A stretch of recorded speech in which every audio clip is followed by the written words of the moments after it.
This is what it means to be a Muslim.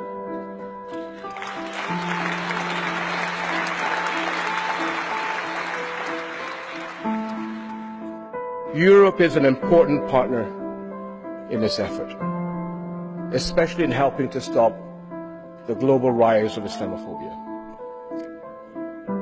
This poison is based on false ideas, and help plays into the hands of these extremists.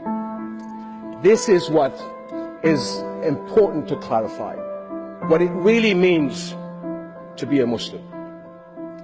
And I and countless other Muslims have been taught from our earliest years that our religion demanded respect and caring for others. The Prophet Muhammad, peace and blessings be upon him, said, "None of you has faith until you love for your neighbor what you love for yourself." This is what it means to be a Muslim. Among the very names of God we hear the compassionate, the all-merciful. All my life, every day, I have heard and used the greetings, Assalamu alaikum. A wish for the other to be blessed with peace. This is what it means to be a Muslim.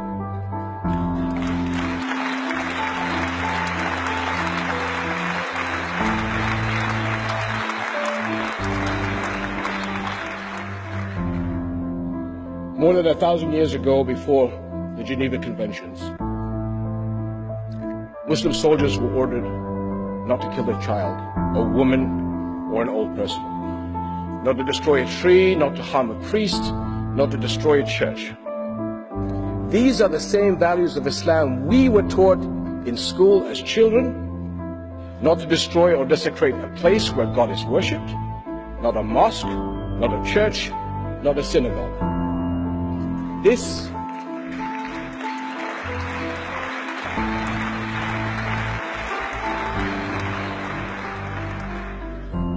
is what it means to be a Muslim. These are the values I teach my children, and they will hand it on to theirs.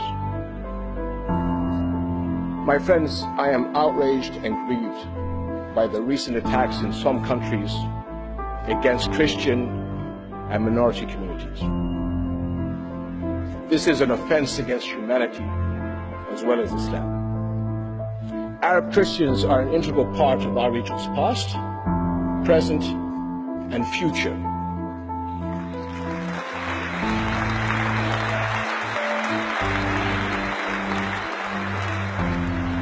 Jordan is a Muslim country with a deeply rooted Christian community. Together, the Jordanian people make up an indivisible society, friends and partners in building our country. The world's Muslims have a critical role in global understanding. Our faith, like yours, commands mercy, peace, and tolerance. It upholds, as yours does, the equal human dignity of every person, men and women, neighbors and strangers. Now, those outlaws of Islam who deny these truths are vastly outnumbered by the ocean of believers, 1.6 billion Muslims worldwide. In fact, these terrorists have made the world's Muslims their greatest target. We will not allow them to hijack our faith. Thank you very much.